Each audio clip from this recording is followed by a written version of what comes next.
而家嗰個近代史啊，咁又會讀。咁但係你哋知道咧，就知道啲來龍去脈啦。就一個民主大佬嘅國家啊，有晒自由神像標榜擠咗紐約咧，竟然就去推翻一個民選嘅政府。但係嗰陣時其實伊朗咧好先進㗎啦，啱啱戰後啊，從一個即係王朝嗰度又變咗一個即係跟足英國去做一個君主立憲，整咗個議會選埋首相出嚟，咁好接近呢個民主自由呢個制度㗎啦。伊朗人嗰陣時都其實都幾滿意㗎，不過後嚟個首相都俾人呢度抹黑嗰度抹黑啊，同時咧就當時嗰啲伊朗嘅經濟又唔係真係咁蓬勃啦，嗰啲石油俾英國壟斷晒，即係攞咗成80%嘅收入咧，就代咗英國戶口嗰度嚇。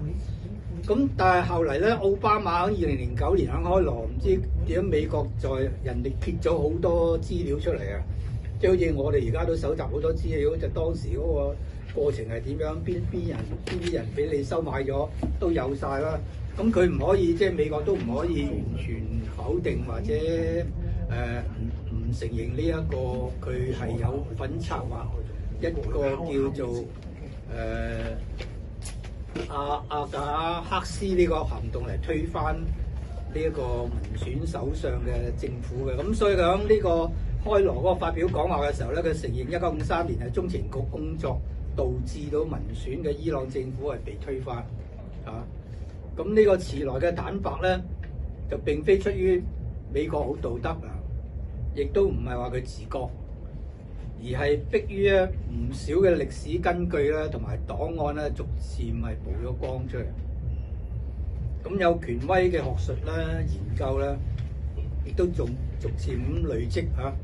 以及咧國際嘅輿論咧，亦開始一步步有壓力擺出嚟啊，嚟到去批評你美國一個民主社會一個自由嘅角度，點解你要幫一個即係王朝要恢復翻佢嗰個皇權同埋呢個獨裁嘅統治啊？咁所以奧巴馬就叫算坦白嚟到承認翻係美國有做呢一個行動去推翻呢個推翻呢一個波薩台嘅呢個首相嘅。咁呢場政變發生咧，亦都係伊朗自己本身都有啲責任啊！我點講咧？因為佢地下有石油，如果佢地下冇石油咧，即係美國啊、英國都唔會打佢主意嘅。即係你屋企即係冇錢，啲賊點會走嚟入你屋，即係叫你門啦嚇？咁呢個一定係算作係黑色黃金嘢嘅喎嚇。咁同埋咧就佢係摧毀咗伊朗咧係近代最接近民主憲政嘅建立，本來都一路咁成長成為一個自由民主嘅。開晒嚇。咁同時咧就美國咧就唔係即係好客氣添啊，仲教阿巴列維點樣獨裁統治同埋暴力統治，教佢咩嘢？教佢設立一個秘密警察。嗰個秘密警察當時叫做薩瓦克。咁你知道一國家設立秘密警察都唔會都做好多好事㗎啦，好事多磨㗎啦嚇，一定係好嚴厲咁同埋好殘酷咁鎮壓嗰啲異見分子啊，同埋導致伊朗咧社會幾十年嚟咧就好多暴力啊，好多矛盾啊，咁不斷咁樣累積嘅啊。咁因為啲秘密警察梗係橫行無忌啊，不可一世啊，製造好多怨氣啊、冤屈啊咁啦。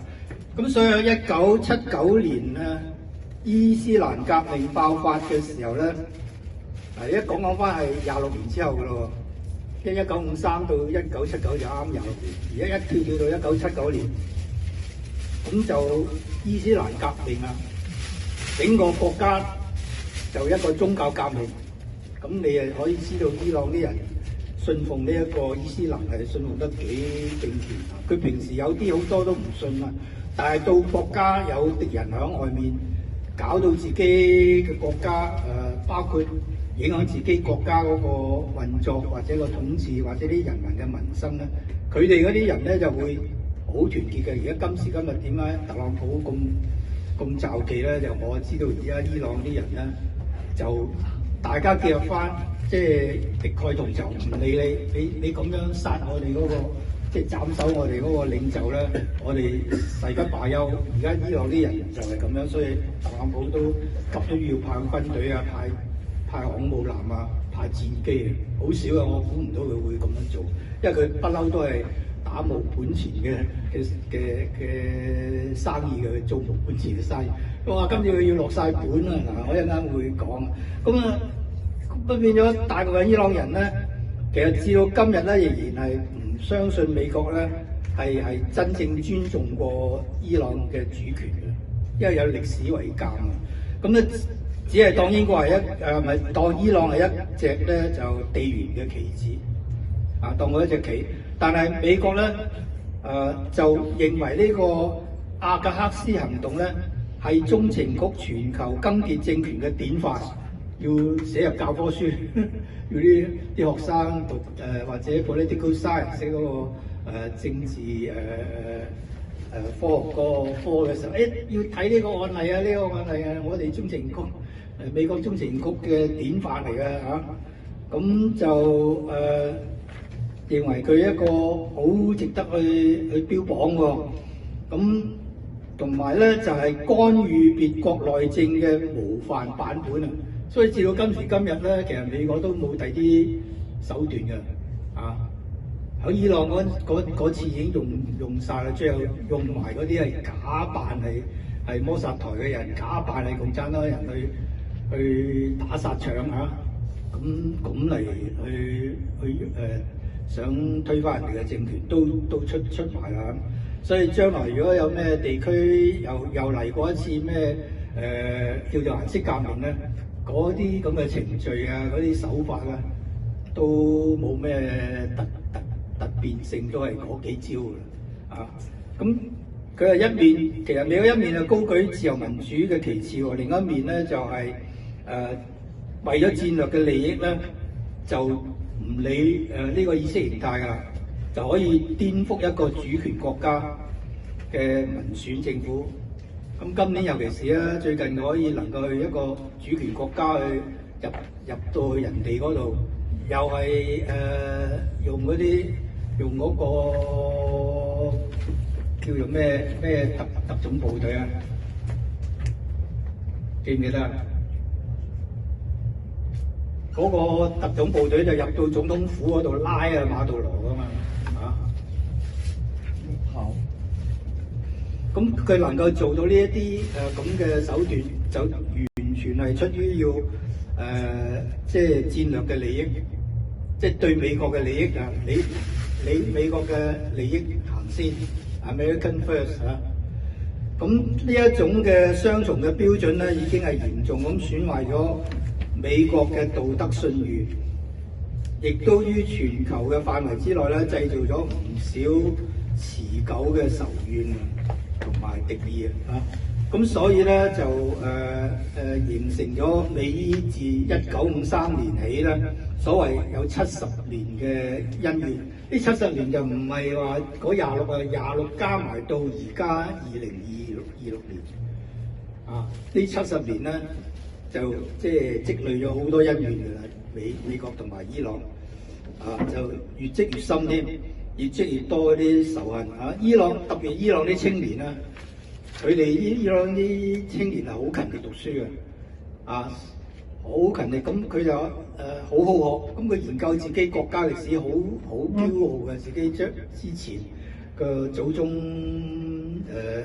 多幾千年之前係咁威水，係一個波斯帝國嚇，係咁即係顯赫整個歐洲咁。佢哋又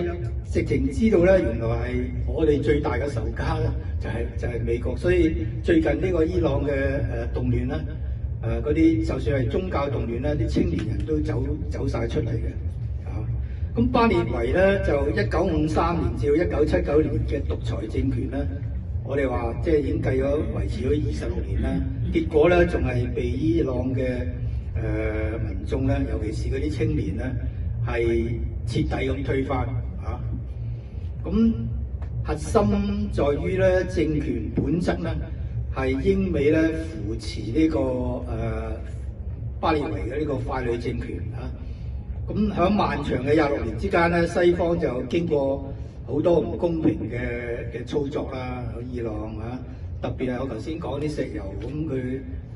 尤其是美國啊插埋手，喂我有份啊，我有份參與推翻呢個民選首相嘅，佢就嚟將我哋啲石油國有化，你英國渣都冇啊，嗱我都要分翻份啊！不過原來嗰陣時之後咧巴列維翻去嘅時候咧，伊朗只係得翻10%幾嗰個剩餘利潤啊，同埋嗰盤數嗰個揸數人點樣計，點樣個會計嗰個主管咧，嗰個審計師咧都由英國嘅專業去操控嘅。